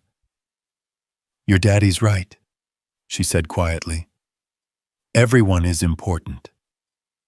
After dinner, the girls showed Isabella around their apartment with the pride of young homeowners. Grace's side of the bedroom they shared was a riot of color and creativity, every surface covered with drawings and paintings and craft projects. Lily's side was neater, her books organized by subject, and her star charts hung with mathematical precision on the wall above her bed. "This is where Daddy reads to us every night," Grace explained, pointing to a comfortable chair positioned between their beds. "We're reading about Narnia right now." "Do you know about Narnia?"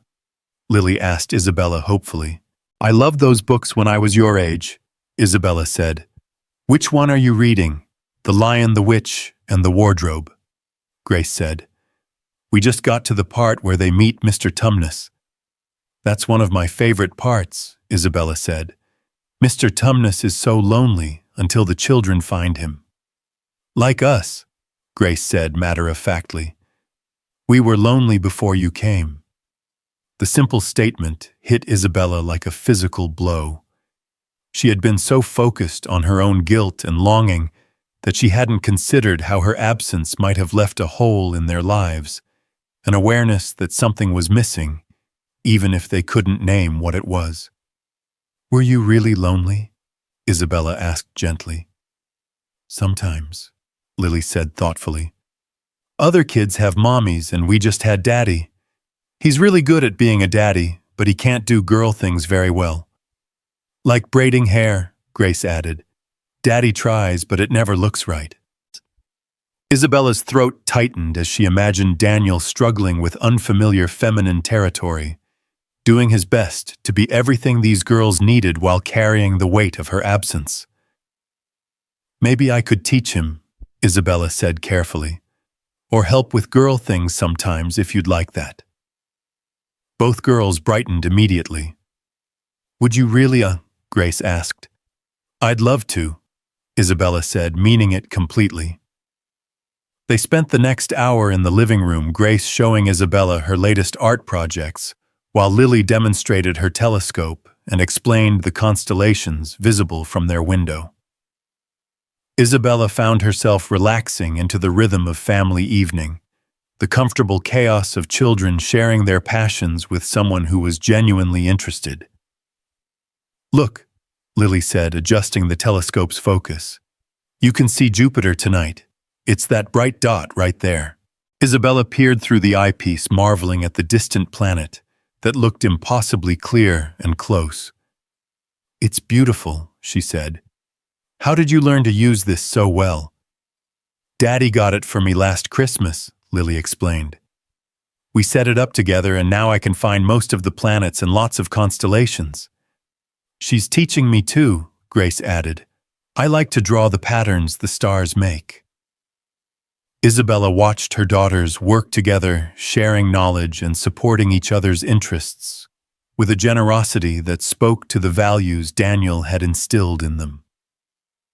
They were remarkable children, kind and curious, and confident in ways that Isabella had never been at their age. When 8 o'clock arrived, Daniel announced bedtime with the gentle firmness of someone who had learned that consistency was key to successful parenting.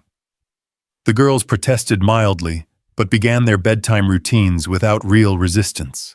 Can Isabella read with us tonight? Grace asked hopefully. Isabella looked at Daniel, not wanting to overstep, but desperately hoping he would say yes. This felt like a threshold, an invitation into the most sacred part of their family routine. Daniel hesitated for just a moment, then nodded. If she'd like to. They gathered in the girls' bedroom, Daniel in his usual chair, while Isabella sat cross-legged on the floor between the beds. The chapter they read that night was about the children's first glimpse of Aslan, the great lion who represented everything good and powerful in Narnia. Isabella found herself caught up in the story, despite having read it countless times, seeing it fresh through her daughter's eyes. Do you think Aslan is real? Grace asked when Daniel closed the book. Not the way a regular lion is real, Isabella said thoughtfully, but maybe real in the way that love is real, or courage, or the feeling you get when someone forgives you for something terrible you've done. Lily considered this seriously. Like how Santa Claus isn't real, but Christmas magic is exactly like that, Isabella said, impressed by her daughter's wisdom. Daniel tucked them in with practiced efficiency, kissing foreheads and adjusting blankets, and answering last-minute requests for water or bathroom trips. Isabella watched the ritual with fascination, seeing the hundreds of small acts of love that made up daily parenting. Good night, Isabella, Grace said sleepily. Will you come back tomorrow? Isabella's heart clenched at the casual way her daughter assumed she would want to return the trust implicit in the question. Not tomorrow, sweetheart, but soon. If your daddy says it's okay. It's okay, Lily said firmly. You're part of our family now. The words hung in the air like a benediction, and Isabella had to excuse herself to the bathroom to compose herself before she could say goodnight properly. In the living room afterward, Daniel poured 2 glasses of wine, and they sat on his small couch, the weight of the evening settling between them. Isabella felt emotionally drained, but more hopeful than she had in years. They're incredible, she said quietly. "You've done such a beautiful job raising them." "They're good kids," Daniel said, but she could see the pride in his face. "Sometimes I wonder what they would have been like if they'd had a mother too." Isabella winced at the implicit accusation, but she didn't look away. "I wonder that too. Every day." They sat in silence for a moment, the only sound the distant hum of traffic from the street below. "Daniel," Isabella said finally, "I need to ask you something, and I need you to be honest with me." He turned to face her fully, his expression wary. "Okay. How much time do we have before the disease? Before you can't—" Daniel's face went carefully blank, the practiced expression of someone who had learned to discuss his own mortality with clinical detachment. "The doctor says I'm still in the early stages," he said quietly. "I have good days and bad days. The tremor is getting worse, and sometimes I have trouble with balance. But cognitively, I'm still fine. I can still work, still take care of them. But that will change." "Yes," Daniel said simply. "Eventually it will change. Maybe in 5 years, maybe in 10. There's no way to know for certain." Isabella felt the weight of that uncertainty, the terrible knowledge that their time was limited and unpredictable. "What happens then? Have you made plans?" Daniel's jaw tightened. "My mother would take them if something happened to me. She's a good woman, loves them dearly, but she's 73 and lives in Florida. It wouldn't be ideal." "And me?" Isabella asked, her voice barely above a whisper. "Have you considered me?" Daniel was quiet for so long that Isabella thought he might not answer. When he finally spoke, his voice was careful and measured. "I've thought about it," he admitted. "If you prove that you're committed, if you can show me that you won't run again when things get difficult, then yes. I've thought about it." Isabella felt a mixture of hope and terror at his words. The responsibility was enormous, not just caring for her daughters, but potentially caring for them while watching their father slowly disappear. "I won't run," she said firmly. "Whatever happens, however hard it gets, I won't run again." "You can't know that," Daniel said, but there was less conviction in his voice than there had been a week ago. "Yes, I can," Isabella insisted, "because I've learned what it costs to run. I've spent 5 years paying the price for my cowardice, and I won't make that mistake again." Daniel studied her face in the dim light of the living room, searching for something Isabella couldn't name. "They're going to need stability," he said finally. "Not just money, though, God knows that will be important too. They're going to need someone who shows up every day, who puts their needs first, who loves them enough to stay when everything falls apart." "I know," Isabella said, "and I want to be that person. I want to learn how to be the mother they deserve." "It's not something you can learn from books," Daniel warned. "It's not like running a company where you can delegate the hard parts or buy your way out of problems. It's showing up at 3 in the morning when they have nightmares. It's sitting in hospital waiting rooms when they're sick. It's putting their needs before everything else, including your own ambition." "I understand," Isabella said, though she wondered if she truly did. "I want to try." And Daniel was quiet again, and Isabella could see him weighing her words against 5 years of abandonment and broken promises. "If we do this," he said slowly, "if we try to become a real family, there have to be rules, boundaries. I won't have you coming in and out of their lives whenever it's convenient for you." "What kind of rules?" "You commit fully or not at all," Daniel said firmly. "No more putting work first when they need you. No more disappearing when things get complicated. If you're going to be their mother, then you're going to be their mother every day, not just when it suits your schedule." Isabella nodded, understanding the weight of what he was asking. "I can do that." And you have to tell them the truth, Daniel continued. Not today, not tomorrow, but eventually. They deserve to know who you really are and why you were gone for so long.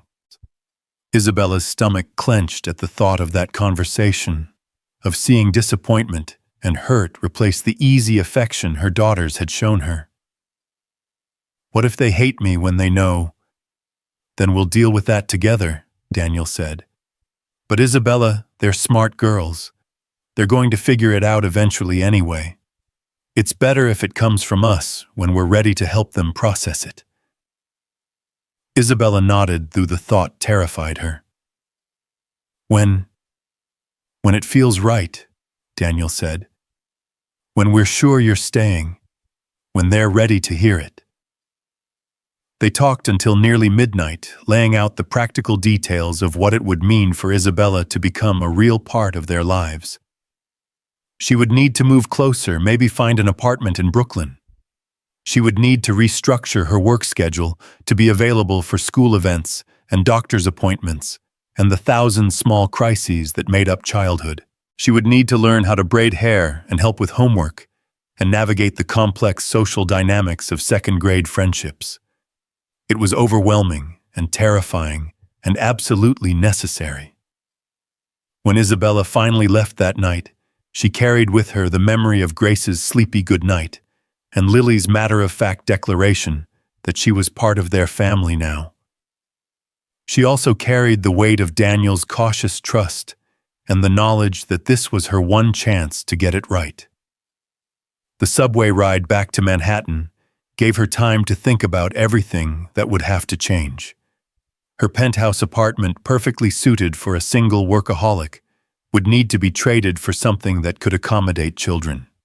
Her schedule, currently dictated by board meetings and international conference calls, would need to revolve around school pickup times and bedtime routines. Her identity, so carefully constructed around professional achievement, would need to expand to include something she had never learned how to be.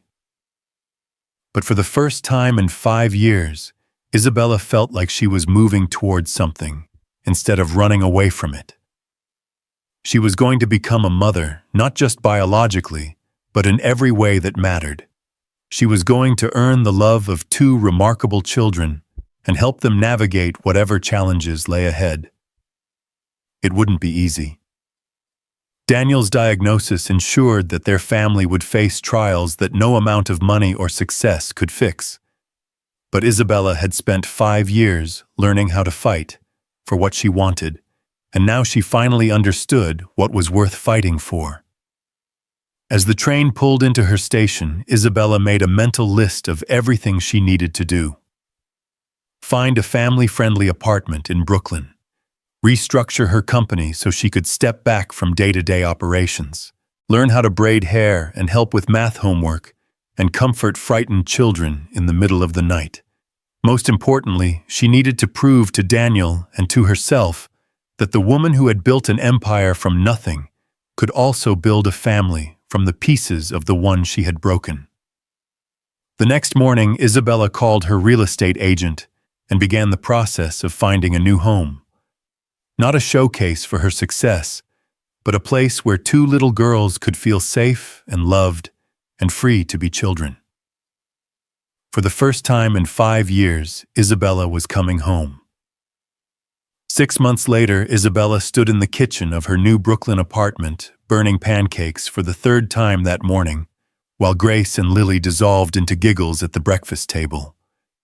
The apartment was a far cry from her Manhattan penthouse, smaller, louder, filled with the chaotic warmth of actual family life. Children's artwork covered the refrigerator, science projects cluttered the counters, and there wasn't a single piece of furniture that cost more than a month of Daniel's teacher salary.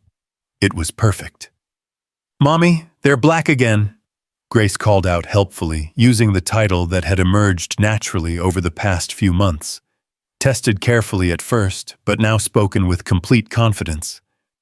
"I see that, sweetheart," Isabella said, scraping the charred remains into the garbage disposal. "Maybe cereal would be safer for everyone."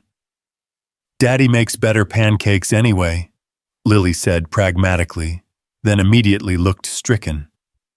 "I'm sorry, I didn't mean—" "It's okay, baby," Isabella said, kissing the top of Lily's head. "Daddy does make better pancakes. He makes better everything, actually. But I'm learning." And she was learning slowly, and sometimes painfully, how to be the mother she had been too frightened to become 5 years ago. She had learned to braid hair after watching 17 YouTube videos, though her attempts still looked somewhat lopsided compared to Daniel's neat work. She had mastered the art of packing school lunches complete with encouraging notes tucked between the sandwiches. She could now navigate parent-teacher conferences, playground politics, and the complex negotiations required to get 2 7-year-olds ready for school on time. Most importantly, she had learned that love wasn't something you could schedule or strategize. It was showing up every day even when you were exhausted.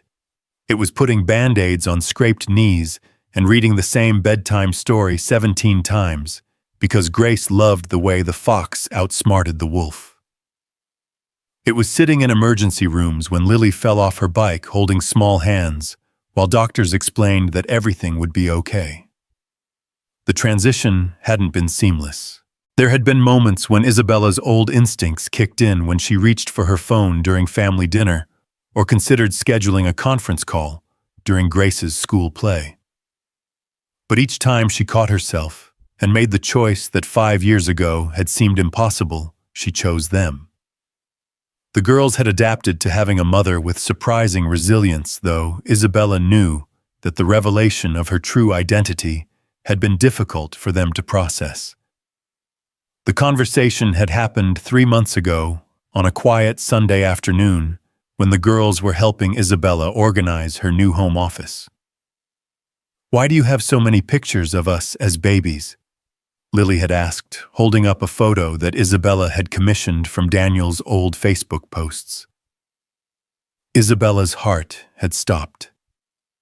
She and Daniel had planned this conversation carefully, but the moment still felt impossibly daunting. "Can you both sit down for a minute?" Isabella had said, her voice steadier than she felt. "There's something important I need to tell you." The girls had settled on her couch, sensing the gravity of the moment. Daniel had appeared in the doorway, offering silent support as Isabella found the words to explain the unthinkable. "You know how some children have mommies who live with them, and some children have mommies who live far away," Isabella had begun carefully. "Like Tommy in our class," Grace had said. "His mommy lives in California." "Yes, like that. Well, I need to tell you something that might be confusing at first. I'm not just your daddy's friend who likes spending time with you. I'm actually your mommy. Your real mommy who went away when you were very little and is now trying to come home." The silence that followed had been deafening. Isabella had watched confusion, then understanding, then a dozen other emotions flicker across their faces. Lily, always the more analytical twin, had been the first to speak. "You're our mommy. Our real mommy who went away." "Yes," Isabella had whispered. "I'm so sorry I left you. I was scared and confused, and I made a terrible mistake. I've regretted it every day since." Grace had burst into tears, the kind of deep, wrenching sobs that broke Isabella's heart completely. "Why did you leave us? Didn't you love us?" "I loved you so much it scared me," Isabella had said, pulling Grace into her arms, while Lily watched with wide, solemn eyes. "I thought I wasn't good enough to be your mommy, so I ran away instead of learning how to be better. It was the worst mistake I've ever made." "But you came back," Lily had said thoughtfully. "Yes, I came back. And I'm never leaving again if you'll let me stay." The weeks that followed had been an emotional roller coaster. Grace had clung to Isabella with desperate intensity, as if afraid she might disappear again without warning. Lily had been more reserved, testing boundaries and asking difficult questions about why their mother had abandoned them. "Did you think about us while you were gone?" Lily had asked one night during bedtime stories. "Every single day," Isabella had answered honestly. I thought about what you might be learning in school, what your favorite games were, whether you remembered my voice. I missed you so much it felt like having a hole in my chest. Then why didn't you come back sooner? Grace had demanded. Because I was a coward, Isabella had said simply. I was afraid you wouldn't want me anymore. I was afraid I would hurt you again. I was afraid of a lot of things, and fear made me do something unforgivable. Gradually, painfully, they had worked through the complex emotions of reunion and forgiveness. Family therapy had helped, as had Daniel's patient guidance through the more difficult conversations. Dr. Sarah Chen, their counselor, had warned them that healing would take time, that there would be setbacks and challenges ahead. She had been right. There were still nights when Grace woke up crying, convinced that Isabella would be gone in the morning. There were moments when Lily would test her with deliberate defiance, as if trying to see if disappointing behavior would make her mother leave again. But there were also moments of pure joy that made every difficult day worthwhile. Like the morning Grace had crawled into Isabella's bed during a thunderstorm, whispering that Mommy's hugs were the best protection against scary sounds. Or the afternoon when Lily had dragged Isabella to the telescope to share her excitement about discovering a new constellation, her eyes bright with the assumption that her mother would be just as fascinated as she was. Now, 6 months into their new life, Isabella could see the changes in all of them. The girls were more confident, more secure in the knowledge that they were completely loved. Isabella herself had transformed from the cold, calculating CEO into someone she barely recognized, a woman who sang lullabies off-key and finger-painted kitchen tables, and found more satisfaction in a successful batch of homemade cookies than she had ever found in closing a billion-dollar deal. But it was Daniel who concerned her most. The disease was progressing slowly but inevitably. His left-hand tremor had worsened, and he sometimes stumbled when he was tired. More troubling were the subtle cognitive changes, moments when he searched for common words or forgot appointments that had been scheduled for weeks. He was still working, still functioning, but Isabella could see the fear in his eyes when he thought no one was looking. Not fear of dying necessarily, but fear of burdening them, of becoming someone the girls would remember, with sadness rather than joy. "We need to talk," Daniel said that Saturday morning, appearing in the kitchen doorway, as Isabella finally gave up on breakfast and started setting out cereal bowls. Isabella's stomach clenched at his tone. They had been having these conversations more frequently lately, practical discussions about the future that neither of them wanted to face. "After breakfast," she suggested, glancing toward the girls who were absorbed in a complicated game involving Grace's art supplies and Lily's collection of planet models. Daniel nodded, but Isabella could see the weight he was carrying, the knowledge that they were running out of time to prepare for what was coming. After the girls had been settled with their weekend activities, Grace painting in her room, while Lily worked on a solar system project, Isabella and Daniel retreated to the small garden behind her apartment building. It was a peaceful space hidden from the bustle of Brooklyn life where they had held many of their most difficult conversations. "The doctor wants me to stop driving," Daniel said, without preamble, his voice carefully neutral. Isabella felt her heart sink. Daniel's independence had been one of the last markers of normalcy in their lives. Without it, he would become more dependent on her, more aware of his declining abilities. "What did he say exactly?" Isabella asked gently. "That my reaction times are getting slower. That it's not safe for me to be behind the wheel, especially with the girls in the car." Daniel's voice cracked slightly on the last words. "Isabella, I can't even drive my own children to school anymore." Isabella reached for his hand, feeling the tremor that was now constant, the physical manifestation of the disease that was stealing him piece by piece. "We'll figure it out," she said firmly. "I can drive them to school. We can take the subway places. There are options. This is just the beginning, Daniel said quietly. You know that, right? This is just the first of many things I'm going to lose. Eventually, I won't be able to work. I won't be able to take care of myself, let alone help with them. You're going to be doing this alone. The fear in his voice broke Isabella's heart. I won't be alone, she said fiercely. I'll have you for as long as possible, and I'll have them. We're a family, Daniel. We face this together. Daniel was quiet for a long moment, staring at his hands, as if they belonged to someone else. I need to ask you something, and I need you to think carefully before you answer. Isabella's pulse quickened. Okay. If something happens to me, if I get to the point where I can't make decisions for myself anymore, I want you to have full custody. Legal custody, not just the arrangement we have now. Isabella's breath caught in her throat. They had talked about this possibility in abstract terms, but hearing Daniel state it so plainly made it terrifyingly real. Are you sure? She asked. I've never been more sure of anything, Daniel said. Isabella, you've proven yourself in ways I never thought possible. You've put them first every single day for 6 months. You've learned to be the mother they need. And more than that, you've learned to be the woman I fell in love with again. Isabella felt tears burning her eyes.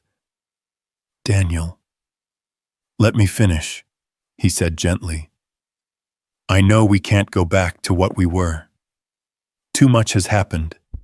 Too much trust was broken. But I want you to know that I forgive you. Completely. What you did 5 years ago doesn't matter anymore. What matters is who you've become and how much you love our girls. Isabella was crying openly now, overwhelmed by the weight of his forgiveness and the magnitude of what he was asking her to promise. I'll take care of them, she whispered. Whatever happens, however long we have, I'll take care of all of you. I know you will, Daniel said, and for the first time in months, his smile was free of shadows. That's why I can let go when the time comes, because I know they'll be loved. They held each other in the quiet garden, mourning the future they wouldn't have while celebrating the family they had managed to build from the pieces of their broken past. Isabella understood now that love wasn't about perfect timing or ideal circumstances. It was about showing up for the people who mattered, even when showing up was the hardest thing you'd ever done. That evening, as they gathered for their usual Saturday night movie tradition, Isabella watched her family with new eyes. Grace was curled against her side, absently braiding Isabella's hair while she watched the screen. Lily sat cross-legged on the floor, pointing out scientific inaccuracies in the space movie they'd chosen. Daniel was in his favorite chair, his tremor less noticeable when he was relaxed, his face peaceful as he watched his daughters enjoy themselves. This was what she had traded away 5 years ago, not just the children themselves, but this feeling of belonging, somewhere of being essential to someone else's happiness. No boardroom victory had ever felt as significant as Grace's sleepy mumble of, "I love you, Mommy," or Lily's excited explanation of why Jupiter couldn't actually support human life. Isabella, Daniel said, during a quiet moment between movies, there's something else I want to talk to you about. The girls were in the kitchen making popcorn, their voices carrying back to the living room as they debated the proper butter-to-salt ratio. What is it? Isabella asked. Daniel's expression was serious, but not fearful. I want to marry you again. Isabella's heart stopped. What? Not because we're in love the way we used to be, Daniel clarified quickly, but because I want the girls to have the security of knowing their parents are committed to each other. I want them to have your name legally, and I want to know that when I'm gone there won't be any question about where they belong. Isabella stared at him, trying to process what he was suggesting. Daniel, you don't have to. I want to, he said firmly. Isabella, we may not be able to recapture what we had before, but we've built something new, something better in some ways. We're partners now in a way we never were before. We trust each other with the most important thing in the world, our children's happiness. Isabella felt a warmth spreading through her chest, not the passionate love of their youth, but something deeper and more stable. Are you proposing to me? Daniel laughed, the sound lighter than it had been in months. I suppose I am. Will you marry me again, Isabella Hayes? Will you be my partner in raising our daughters and facing whatever comes next? Yes, Isabella said without hesitation. Yes, I'll marry you. When they told the girls the next morning, Grace shrieked with delight and immediately began planning the wedding dress she would design for Isabella. Lily asked practical questions about whether this meant they would officially be a normal family, and whether Isabella would legally be their mother now. Legally and in every other way that matters, Isabella assured her. The wedding took place 6 weeks later in the small garden behind Isabella's apartment building, with only the girls and a handful of close friends in attendance. Isabella wore a simple blue dress that Grace had declared perfect for a mommy bride, and Daniel had managed to walk down the aisle without his cane, though Isabella could see the effort it cost him. Chen, who had become both counselor and friend, officiated the ceremony. The vows they exchanged were nothing like the romantic promises they had made 12 years earlier. Instead, they were practical commitments to partnership, to putting their children first, to facing the uncertain future as a team. I promise to love and protect our daughters, Isabella said, her voice steady as she looked into Daniel's eyes. I promise to honor the family you built while I was away, and to be worthy of the trust you're placing in me. I promise to face whatever comes next with courage, Daniel replied, and to trust that our girls will be loved and cared for no matter what happens to me. Grace cried through the entire ceremony, though she insisted they were happy tears. Lily served as both ring-bearer and wedding photographer, taking her duties with characteristic seriousness. When Dr.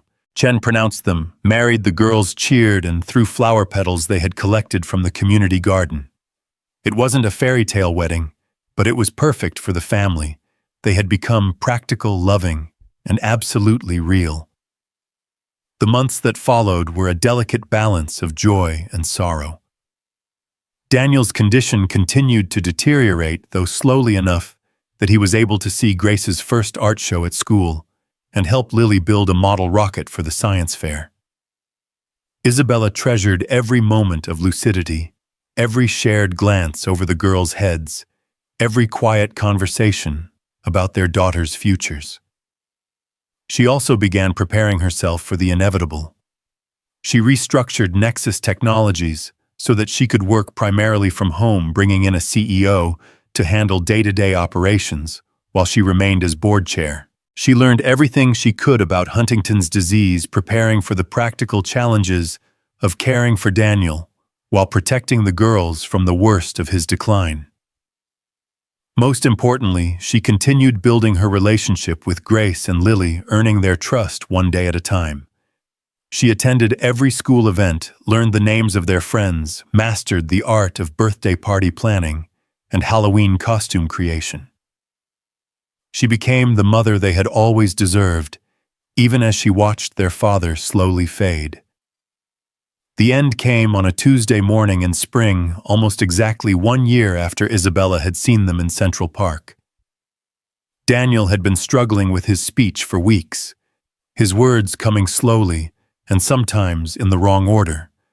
But that morning he woke up unusually clear and present, as if the disease had granted him one final gift of clarity. Isabella, he said, as she brought him breakfast in bed. I need you to know something. What is it? She asked, settling beside him.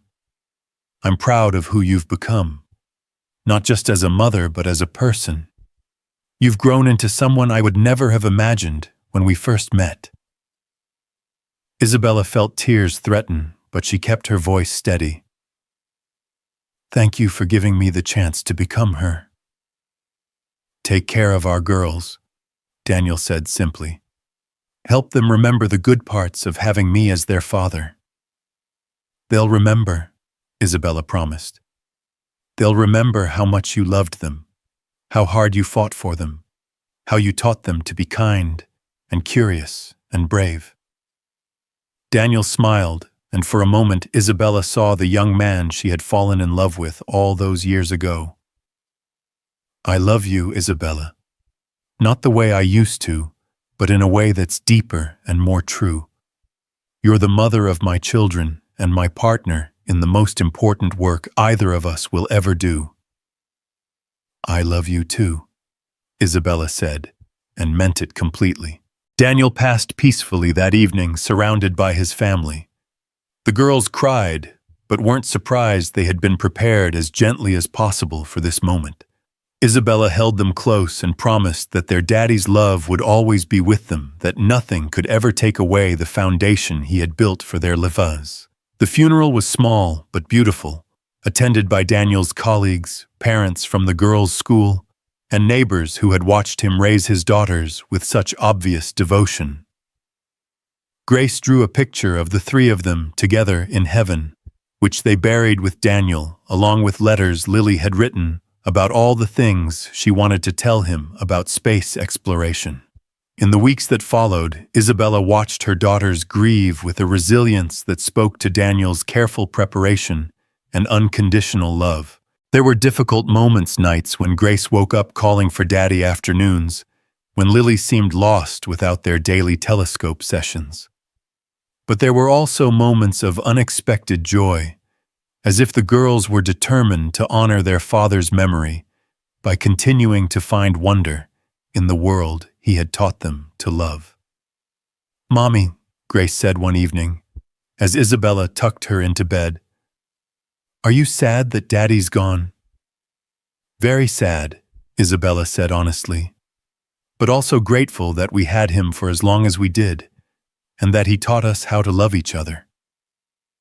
"He wanted us to be happy," Grace said, with the matter-of-fact wisdom of childhood. "So we should try to be happy, right?" "Right," Isabella agreed, marveling at her daughter's intuitive understanding of what Daniel would have wanted for them. 6 months later, Isabella stood in the kitchen of their brownstone home. They had moved to a larger place to accommodate their growing family, making pancakes that only turned out slightly burned. Grace and Lily, now 8 years old and thriving despite their loss, chattered about their upcoming school talent show and the sleepover they were planning with friends. Isabella had never imagined this life for herself: single motherhood, quiet, domestic joy, the profound satisfaction of raising children who felt completely secure in their mother's love. It wasn't the fairy tale reunion she might have dreamed of 5 years ago, but it was something better, a real family built on trust, forgiveness, and the hard-won knowledge that love was a choice you made every single day. "Mommy, you're burning them again," Lily observed cheerfully. "Story of my life," Isabella said, laughing as she scraped another batch into the garbage. "Good thing you two like cereal." "Oh, it's okay," Grace said generously. "Daddy used to burn them too when he was learning. Maybe cooking just takes practice like art." "Maybe it does," Isabella agreed, pulling her daughters close for the kind of spontaneous hug that had become natural over the past year. "Maybe everything important takes practice." That afternoon, they visited Daniel's grave as they did every month, bringing fresh flowers and stories about their week. Grace had painted a new picture of their family, now showing just the three of them, but somehow still whole and complete. Lily shared her latest astronomy discoveries and promised to keep studying the stars the way Daddy had taught her. As they walked home through Prospect Park, Isabella reflected on the journey that had brought them to this moment. She had lost everything she thought mattered: her perfect corporate life, her carefully controlled world, her illusion that success could substitute for love. But in losing everything, she had found the one thing that actually did matter: her children, and the privilege of being their mother. "Mommy," Grace said, slipping her small hand into Isabella's as they walked. "I'm glad you came back." "So am I, sweetheart," Isabella replied, squeezing her daughter's hand. "So am I." Above them, the late afternoon sky was clear and blue, dotted with clouds that Grace would probably want to draw when they got home. Lily was already pointing out the constellation patterns they would see when darkness fell, her father's telescope waiting patiently in their living room window. They were a family, imperfect, grief-touched, but absolutely real. Isabella had finally learned the difference between success and significance, between achievement and love. She had come home not to the life she had left behind, but to the life she had always been meant to build. And for the first time in her adult life, Isabella Hayes, mother-widow, former CEO, was exactly where she belonged.